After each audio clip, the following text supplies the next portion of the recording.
नमस्कार, आप देख रहे हैं कार्यक्रम कृषि दर्शन और मैं हूं आपकी होस्ट छवि। इस कार्यक्रम में हम बातें करते हैं प्राथमिक क्षेत्र के विकास से जुड़ी।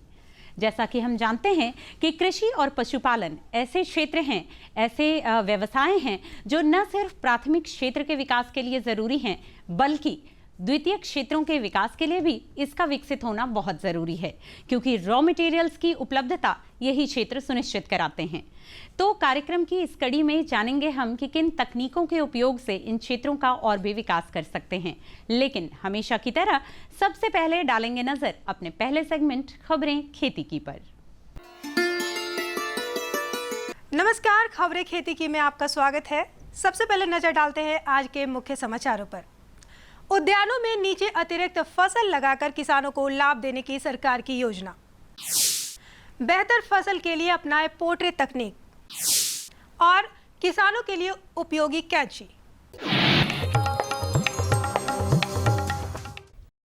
किसान भाई बहनों, यदि आप उद्यानिक फसलों के उत्पादन से जुड़े हैं तो सरकार द्वारा संचालित उद्यान विकास योजना का लाभ ले सकते हैं। इस योजना को वर्तमान में सूबे के 12 जिलों में चलाया जा रहा है। इस योजना के तहत बगीचे में पेड़ों के बीच की दूरी में ओल या हल्दी की खेती की जा सकती है, जिससे उत्पादक दोहरा लाभ ले सकते हैं। एकीकृत उद्यान विकास योजना के अंतर्गत बिहार में कुल 12 जिलों को ये योजना मिला है, जिसमें बगीचा के अंदर जो है ओल, हल्दी और अदरक की खेती किया जाना है।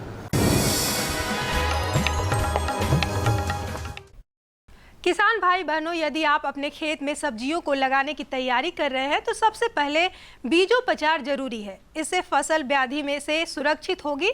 साथ ही बीजों को सीधे बोने की जगह उसे पोटरे में उगाकर फिर खेतों में लगाएं। इससे आपको बेहतर और उन्नत फसल प्राप्त होगी। इससे जहां एक तरफ पौधे ट्रे में ही सही स्थिति में उग पाएंगे, वहीं दूसरी तरफ उनका प्रारंभिक विकास सही तरीके से हो पाएगा। इसलिए किसानों को पोर्ट्रे तकनीक को अपनाकर बेहतर फसल लेनी चाहिए। इससे वो अपनी मेहनत का पूरा लाभ ले सकते हैं।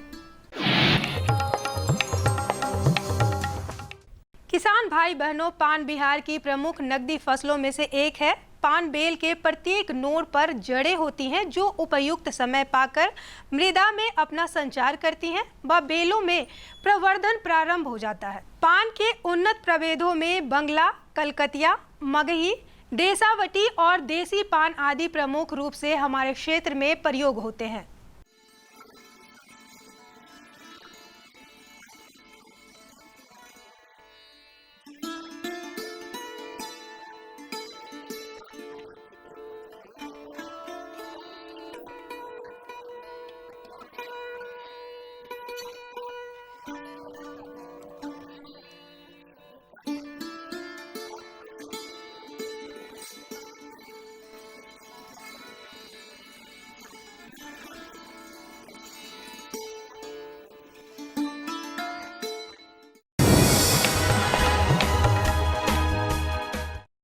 पॉलीथीन से बना एक रक्षात्मक छायाप्रद घर है, जिसका उपयोग उच्च मूल्य वाले कृषि उत्पादों को उन्नत करने के लिए किया जाता है। इसमें लगे उपकरणों की सहायता से इसके अंदर का ताप, आर्द्रता, प्रकाश आदि को नियंत्रित किया जाता है। पॉली हाउस तकनीक का उपयोग संरक्षित खेती के तहत किया जा रहा है। इस तकनीक से जलवायु को नियंत्रित कर दूसरे मौसम में भी खेती की जा सकती है। इससे कृत्रिम खेती की जा सकती है। इस तरह जब चाहे तब मनपसंद फसल पैदा कर सकते हैं। पॉली हाउस में विभिन्न प्रकार की खेती की जाती है, जिससे कि कम समय तथा कम स्थान में अधिक से अधिक उत्पादन होता है।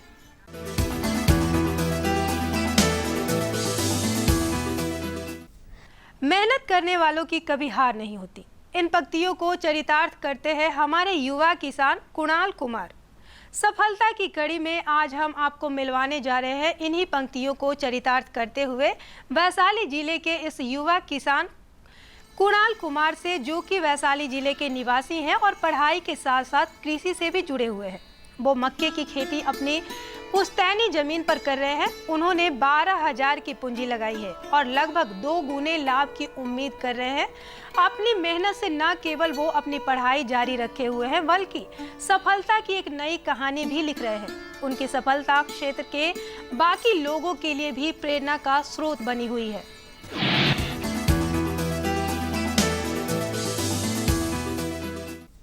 किसान भाई बहनों, बगीचों में पेड़ों या पौधों की छोटी शाखाओं, कीटों और बीमारियों से संक्रमित टहनियों और कमजोर कलियों को पेड़ों या पौधों से काटकर अलग करने के लिए छटाई कैंची का प्रयोग किया जाता है। छटाई कैंची विभिन्न प्रकार की साइज और डिजाइन में आती है, जिसकी मदद से पेड़ों या पौधों में विभिन्न प्रकार से कटाई की जाती है। छटाई कैंची पेड़ पौधों को अधिक स्वस्थ रूप देने, आकार को सही ढंग से बढ़ाने एवं बेहतर फूलों और फलों को बढ़ावा देती है। साथ ही फलों के पेड़ों या पौधों पर विश्वसनीय उच्च गुणवत्ता वाले फलों का उत्पादन सुनिश्चित करने में मदद करती है। अब जानते हैं क्या है आज के मंडी का भाव।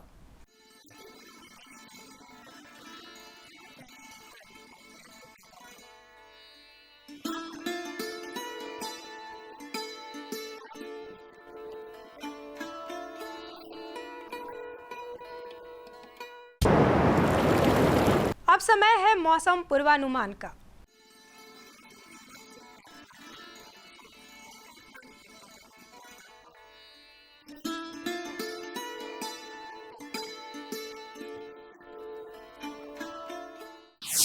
मधु क्रांति, एक नए युग का आगाज। मधु क्रांति विकास के नए रास्ते खोल रही है, मधुमक्खी पालकों के जीवन स्तर को बेहतर बना रही है, साथ ही पूरी दुनिया में शहद के क्षेत्र में भारत को एक नई पहचान दिला रही है।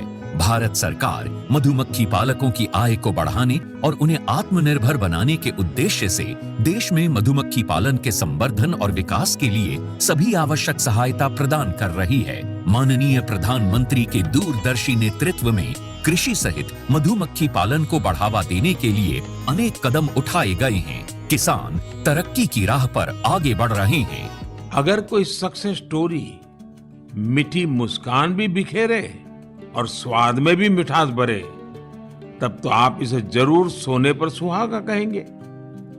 हमारे किसान इन दिनों शहद के उत्पादन में ऐसा ही कमाल कर रहे हैं। शहद की मिठास हमारे किसानों का जीवन भी बदल रही है, उनकी आय भी बढ़ा रही है। मधुमक्खियां न सिर्फ शहद देती हैं, बल्कि पर्यावरण और कृषि के लिए भी आवश्यक हैं। यूं तो भारत में लंबे समय से लोग मधुमक्खी पालन का काम पारंपरिक तरीकों से करते आ रहे हैं, लेकिन आज के समय में इस क्षेत्र में अपार संभावनाएं भी हैं और जरूरत भी है।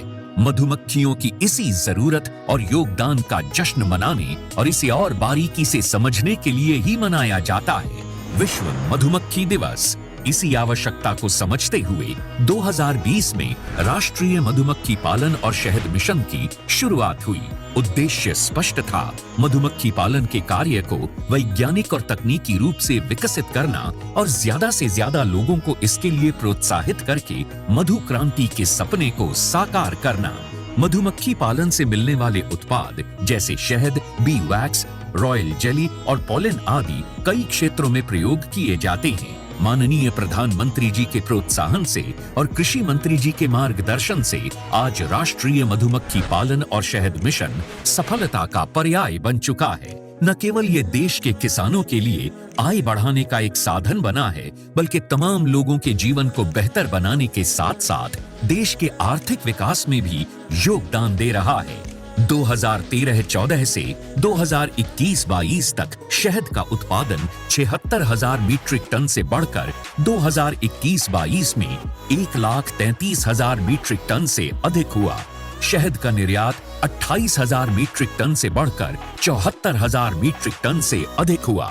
3 विश्व स्तरीय अत्याधुनिक टेस्टिंग लैब और 31 मिनी शहद टेस्टिंग लैब स्थापित हुई। राष्ट्रीय मधुमक्खी पालन और शहद मिशन की कामयाबी सिर्फ आंकड़े ही बयान नहीं कर रहे, कहानियां खुद इसकी सफलता की बानगी पेश कर रही हैं। मैंने 1990 में मधुमक्खी पालन शुरू किया, 2 बॉक्स से शुरू किया और आज हमारे पास लगभग 4200 बी बॉक्सेस हैं। लगभग 17 तरह के हनी हम लोग प्रोड्यूस करते हैं जो डिफरेंट एरियाज़ में बी को माइग्रेट करके प्राप्त होते हैं। इसके अलावा जितने बी बॉक्सेस मैन्युफैक्चरिंग यूनिट है हमारे पास, वैक्सीट मैन्युफैक्चरिंग यूनिट है, 20 मीट्रिक टन पर डे का हनी प्रोसेसिंग प्लांट है। आज हमारा जो उत्पादन है वो 1 लाख केजी लगभग एनुअली हम लोग प्रोड्यूस करते हैं। यमुनानगर के सुभाष काम्बोज मधुमक्खी पालन के अपने काम के चलते आज देश भर में जाने जा रहे हैं। सुभाष जी ने वैज्ञानिक तरीके से मधुमक्खी पालन का प्रशिक्षण लिया। इसके बाद उन्होंने केवल 6 बॉक्स के साथ अपना काम शुरू किया था। मैंने सिर्फ अपने पोलिनेशन के लिए और शहद खाने के पर्पज से ये बॉक्स रखे थे। जब मैंने देखा कि मधुमक्खियां भी बढ़ रही हैं और हमें शहद भी मिल रहा है, तो मैंने फिर प्रोफेशनल तौर पे इसी काम को ही करने की सोची और आज की तारीख में मैं लगभग 1500 बॉक्स पे मधुमक्खी पालन कर रहा हूँ। ज्यादा से ज्यादा लोग इस मिशन का हिस्सा बन रहे हैं। इतना ही नहीं, ये मिशन नारी शक्ति को और अधिक सशक्त बनाने में भी बड़ा योगदान दे रहा है। अभी तक महिलाओं के 164 स्वयं सहायता समूहों को इससे जोड़ा जा चुका है। इसी तरह मधु क्रांति पोर्टल पर अभी तक लगभग 13,000 से अधिक मधुमक्खी पालक और 21 लाख मधुमक्खियों की कॉलोनीज रजिस्टर हो चुकी हैं। आज भारत प्राकृतिक शहद का 6ठा सबसे बड़ा निर्यातक है। भारत मधुमक्खी पालन और शहद उत्पादन के क्षेत्र में सारी दुनिया के लिए एक मिसाल के तौर पर उभर कर सामने आ रहा है। मधु क्रांति आए और रोजगार के अवसर बढ़ाए। खबरें खेती की में अभी आपने देखा मौसम के मिजाज के बारे में, ली जानकारी मंडी के भाव की। रूबरू हुए आप अपने ही एक सफल साथी के सफलता के राज से और साथ ही साथ आपने जाना नवीनतम तकनीकों और उपकरणों के बारे में। अब बढ़ते हैं आगे, जहां इस भेंट वार्ता के जरिए हम जानकारी लेंगे अपने विशेषज्ञ से गर्मी के मौसम में पशुओं के आहार प्रबंधन के विषय में। नमस्कार किसान बंधुओं। हमारे किसान, बहुत सारे किसान जो दूध उत्पादन करते हैं, उनके लिए ये मौसम थोड़ा सा कहें कि कठिन वाला है। वो इसलिए क्योंकि अभी हरा चारा है वो पर्याप्त मात्रा में उपलब्ध नहीं होता है और अमूमन जो दुधारू पशु है वो इस मौसम में दूध कम देने लगता है। तो ऐसा आप क्या करें, संतुलित आहार में क्या अतिरिक्त दें पशुओं को, जिससे कि दूध उत्पादन में किसी प्रकार की कमी ना आए। तो किसान बंधुओं, आज हम इसी विषय पर चर्चा करने जा रहे हैं कि गर्मियों में आहार प्रबंधन किस प्रकार का होना चाहिए। इस विषय पर और अधिक जानकारी देने के लिए आज हमारे साथ हैं बिहार वेटनरी कॉलेज पटना के associate professor doctor Sanjay Kumar. Sir, आज के कार्यक्रम में आपका स्वागत है और इस सवाल के साथ चर्चा की शुरुआत कर रहा हूँ कि चूँकि कहते भी हैं कि अगर दुधारू पशु है तो उसके लिए पानी भी बहुत महत्वपूर्ण है। तो पानी का जो प्रबंधन है या पानी कितना देना चाहिए, कितने अंतराल पे देना चाहिए, इसका क्या प्रबंधन होना चाहिए, इस विषय पर हमारे किसानों को जानकारी दें। किसान भाइयों, सबसे पहले तो गर्मी का दिन है और 42-43 डिग्री टेम्परेचर जा रहा है। इस टेम्परेचर में जो है आपको सबसे पहले पानी का प्रबंधन करना चाहिए। उसके बाद जो है हम आहार प्रबंधन पे बात करेंगे। तो पानी प्रबंधन में सबसे बड़ी बात है कि जो आपका शेड है, जहाँ पे आप जानवर रखे हैं, तबेला में जानवर रखे हैं, उस तबेले में जो है पानी सफिशिएंट मात्रा में होना चाहिए। और एक गाय को जो है पीने के लिए कम से कम 60 से 70 लीटर पानी चाहिए, जो कि आपको देना चाहिए। और अगर उसको नहाने धोने साफ़ सफाई की बात करेंगे तो एक गाय को जो है 200 लीटर पानी की ज़रूरत पड़ती है। तो अगर आप 200 लीटर पानी जो है प्रतिदिन के हिसाब से अगर आप देते हैं और पीने का पानी जो है उसी में इंक्लूड है, अगर 60 से 70 लीटर देते हैं तो आपके गाय को जो है डिहाइड्रेशन की प्रॉब्लम या किसी तरह की गर्मियों में प्रॉब्लम नहीं होगी। दूसरी बात, गर्मियों में बचने के लिए जो है पानी की तो ज़रूरत है ही, उसकी साफ़ सफाई की ज़रूरत है। लेकिन पानी का अगर फव्वारा अगर आप लगाते हैं शेड में तो आपका जो है जानवर बहुत सुरक्षित रहेगा। और उस फव्वारे को दिन भर में जो है 2 से 3 बार अगर खोल देते हैं तो आपके लिए बहुत अच्छा रहेगा। उस तरह से पानी का बचाव भी होगा और पानी बर्बाद भी नहीं होगा और आपका जानवर भी ठंडक महसूस करेंगे। तो इस तरह से जो है आप जो है पहले उसको फव्वारा सिस्टम लगाइए और अगर फव्वारा सिस्टम नहीं है, आप थोड़ा गरीब हैं, आपके पास उतनी उपलब्धता नहीं है, तो आप कोशिश करिए कि जानवरों को जो है दिन में एक से 2 बार जो है उसको नहाने की कोशिश करिए। अगर आपके पास भैंस है तो आप आसपास जो है एक तालाब, छोटी मोटी तालाब खोद लीजिए, उसमें पानी भरिए और उसको सुबह शाम जो है उस तालाब में जो है पानी में नहला दीजिए। तो इस तरह से अगर करेंगे तो उसको जानवरों को जो है किसी तरह का प्रॉब्लम नहीं होगा। खासकर जो है भैंस जो है इससे काफ़ी सेंसिटिव होता है, तो ये भैंस के लिए जो है पानी की आवश्यकता ज़्यादा है। डॉक्टर संजय सर, चूँकि आपने बहुत अच्छी जानकारी दी दोनों तरह के किसानों के लिए कि अगर वो घरेलू उपाय भी और अगर समृद्ध हैं तो उसका भी उपाय। आगे आपसे मैं एक बात 2 सवाल है मेरे आगे आपको। एक तो कि जैसे हम लोग, चूँकि गर्मी बहुत पड़ रही है, तो क्या जो हमारे किसान बंधु हैं वो पानी में कुछ घोल के भी या पानी में कुछ घोल के पशुओं को दे सकते हैं? दूसरी बात, उनको डेली दैनिक रूप में आहार में क्या क्या देनी चाहिए? जहाँ तक दैनिक आधार की बात है तो किसान भाइयों, मैं आपको ये बताना चाहता हूँ कि आप जो है, जो गाय आपके पास गाय 2 तरह की होती है, एक दूध देने वाली, एक दूध नहीं देने वाली। तो दूध नहीं देने वाली गाय है उसको कम से कम 20 से 25 किलो हरा चारा देना चाहिए, 5 से 7 किलो सूखा चारा देना चाहिए और 100-150 किलो दाना देना चाहिए। दाना का मतलब ये नहीं होता है कि सिर्फ मकई दे दिए या गेहूं दे दिए या राइस ब्रान दे दिए या व्हीट ब्रान दिया। दाना का मतलब होता है कि संतुलित मिश्रण दाना।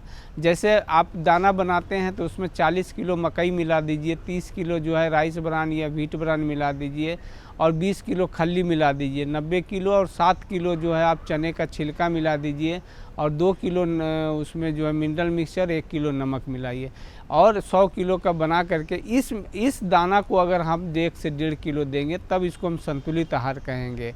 तो 20 से 25 किलो हरा चारा, 507 किलो सूखा चारा, 1 से 1.5 किलो दाना और 50 ग्राम मिनरल मिक्सचर जो है उसको अवश्य दे। इस तरह से अगर देंगे तो आपका जो जानवर है उसको संतुलित आहार जो है मिलता रहेगा, उसकी कोई परेशानी नहीं होगी।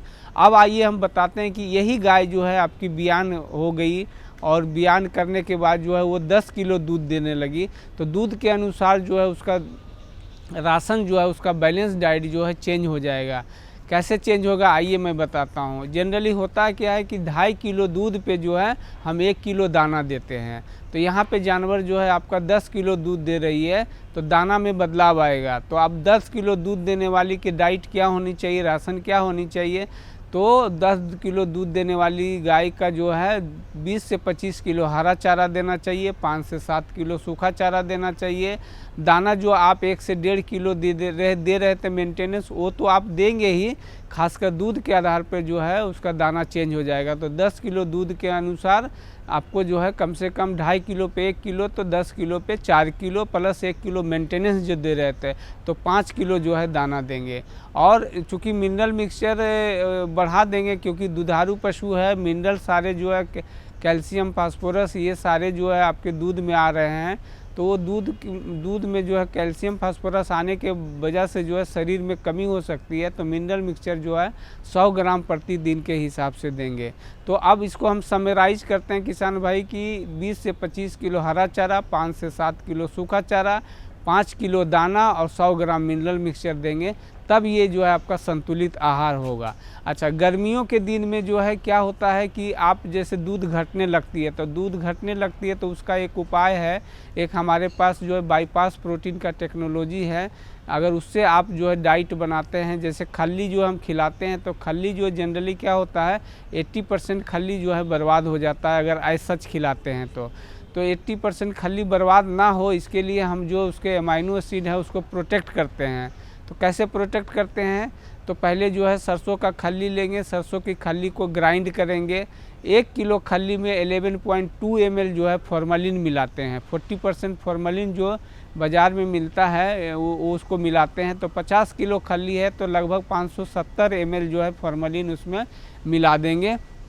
डॉक्टर संजय सर, हमारे किसानों को दूध उत्पादन में किसी प्रकार की कमी ना आए उनके पशुओं से, इसके बारे में आपने उदाहरण देकर हमारे किसानों को समझाया, कार्यक्रम में आए इसके लिए बहुत बहुत धन्यवाद। थैंक यू, धन्यवाद। जानकारियों का सिलसिला अभी थमा नहीं है। टिश्यू कल्चर, जी हाँ, ये एक ऐसी तकनीक है वर्तमान में जिससे विकसित फसलें ली जा सकती हैं। तो आइए जानते हैं टिश्यू कल्चर विधि से केला की वैज्ञानिक खेती के विषय में। नमस्कार। आज हम आपके सामने एक ऐसे फल की चर्चा करेंगे जो कच्चा तो गुणकारी होता ही है, साथ में वो पका हुआ फल भी बहुत ही गुणकारी होता है। और ऐसे में अगर हमारे किसान भाई इस फल की खेती करते हैं तो अपनी आर्थिक स्थिति को बहुत ज़्यादा बेहतर बना सकते हैं और एक साल में वो कई गुना ज़्यादा मुनाफा पा सकते हैं। जी हाँ, उस फल का नाम है केला। हमारे साथ जो हमारे विशेषज्ञ हैं वो हैं डॉक्टर एस.के. ठाकुर, केला अनुसंधान केंद्र वैशाली से हैं, प्रभारी पदाधिकारी। सर, आपका बहुत बहुत स्वागत है हमारे कार्यक्रम कृषि दर्शन में। नमस्ते सर। सबसे पहले मैं आपसे ये जानना चाहती हूँ कि केले की खेती जो कि पहले भी हमारे किसान भाई करते थे, लेकिन ये टिश्यू कल्चर विधि क्या है जिसे अपना करके और हमारे जो किसान भाई हैं अपने आर्थिक स्थिति को बहुत ज़्यादा सुधार रहे हैं, तो इस खेती को कैसे कर सकते हैं और टिश्यू कल्चर विधि क्या है? देखिए, टिश्यू कल्चर एक संवर्धन विधि है जिसमें एक पौधे के एक सेल या टिश्यू या ऑर्गन से हम पौधा तैयार करते हैं। ये प्रयोगशाला में तैयार की जाती है एक्सपर्ट के द्वारा, वैज्ञानिकों के द्वारा। इसमें सबसे खासियत है कि आपको कम समय में अधिक पौधा आपका तैयार हो जाएगा, साथ ही साथ उनकी गुणवत्ता मेंटेन रहती है। अगर आप में किसी पौधे में बीमारी है तो उसको हम उससे निदान लेकर के हम टिश्यू कल्चर कर सकते हैं। खास करके बनाना में या केले में दो वायरल विषाणु जनित बीमारी होती है, उससे टिश्यू कल्चर में उसका निदान खोज लेते हैं और किसानों के खेत पर वो अच्छा काम करता है। टिश्यू कल्चर विधि से केले का उत्पादन या पौधा संवर्धन या पौधा बनाने का काम प्रयोगशाला में किया जाता है और इसमें अपने यहाँ अभी पूरे विश्व में G9 ग्रैंड 9 वैरायटी पर काम किया जाता है, जो आपके बिहार में केला अनुसंधान केंद्र गरौल में अवस्थित है और यहाँ पर वैज्ञानिकों के देखरेख में टेक्नीशियनों के द्वारा टिश्यू कल्चर का पौधा तैयार किया जाता है। साथ ही साथ अपने प्रक्षेत्र में उसका परीक्षण भी किया जाता है एवं बिहार सरकार के सभी जिलों में सुविधा अनुसार, आवश्यकता अनुसार बिहार सरकार के द्वारा उनको किसानों को मूल्य पर उपलब्ध कराया जाता है। बिहार सरकार के द्वारा भी इस पर 50,000 रुपये 50% अनुदान है लागत मूल्य का। उसमें शर्त है कि पहले वो जो किसान का पौधा जितना खरीद हुआ है उसका 50% सरकार देती है। अगर दूसरे साल भी पौधे खेत में खड़े हैं तो फिर रेस्ट सिंचाई और फर्टिलाइज़र का भी सरकार उसको अनुदान देती है। तो ये अनुदान की बात हुई, किसान स्वयं भी इसको कर सकते हैं। सर, जैसे केला को कहा जाता है केला एक नकदी फसल है और एक साल के अंदर इस टिश्यू कल्चर विधि से अगर जो केले की खेती करते हैं तो उसमें बहुत ज़्यादा मुनाफा पा सकते हैं। तो किस तरह से इसका मुनाफा पा सकते हैं हमारे किसान भाई, किस तरह से इसकी खेती करें? जो नए किसान हैं जो कि पहली बार किसानी कर रहे हैं, तो वो लोग किस तरह से इसकी खेती कर सकते हैं? अगर जैसा मैंने बताया कि किसानों के पास अगर उस तरह की भूमि है तो वो केले खेती कर सकते हैं और केले खेती के लिए टिश्यू कल्चर जो पौधा है वो खरीद सकते हैं। सरकार के द्वारा या केंद्र के द्वारा 16 रुपये 74 पैसे में एक पौधा दिया जाता है जो टिश्यू कल्चर पौधे होते हैं, या जो शक्कर से होता है जो टिश्यू कल्चर के बाद जो सेकंड जनरेशन का पौधा है वो 10 रुपये हमारे केंद्र के द्वारा किसानों के लिए उपलब्ध किया जाता है।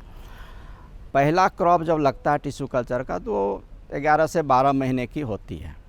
दूसरी क्रॉप में समय घट जाता है, वो 10 से 11 महीने की हो जाएगी और तीसरी क्रॉप 9 से 10 महीने की होगी। ये इस तरह से किसानों को चाहिए कि 3 क्रॉप के बाद उसके खेत से उस केले को हटा दें, फिर दूसरे खेत में उस केले के प्रभेद शक्कर्स को लगावें या नए पौधे खरीद करके लगावें।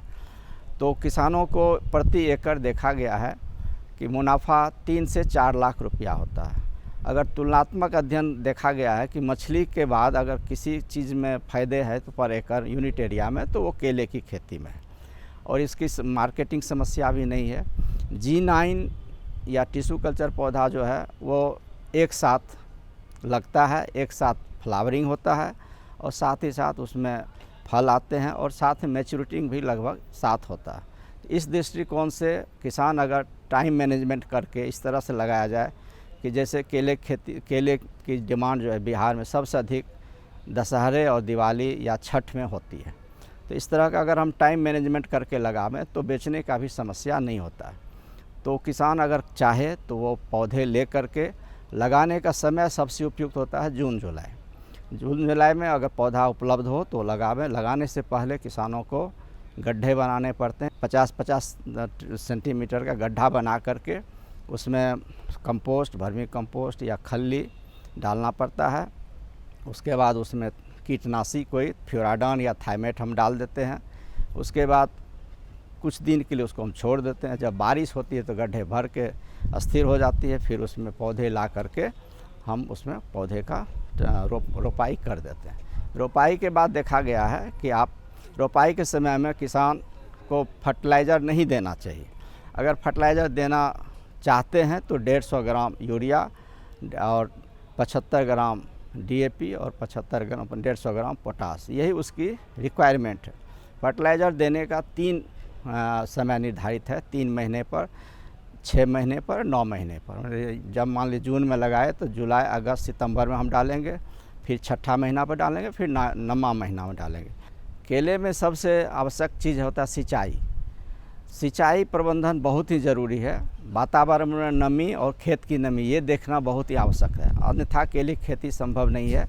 जब केले तैयार हो जाएं तो निश्चित रूप से उसको इथोफोन से पकावें, कार्बाइड से कभी भी ना पकावें। इथोफोन, इथेरेल जो आती है उससे आप पकावें और उसको मार्केट में ले जाएं, जो कि स्वास्थ्य के दृष्टिकोण से अच्छा है। सर, आप हमारे किसान भाइयों को टिश्यू कल्चर विधि से केले की वैज्ञानिक खेती के बारे में इतनी अच्छी जानकारी दी, इसके लिए आपका बहुत बहुत धन्यवाद।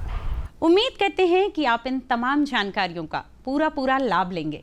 तो जुड़े रहिए कार्यक्रम से। इसी समय इसी चैनल पर कुछ ऐसी ही और भी नई जानकारियां, कुछ नए विषय और नए विशेषज्ञों को लेकर होंगे आपसे रूबरू। तब तक के लिए रखिए अपना और अपनों का ख्याल और दीजिए इजाजत। नमस्कार।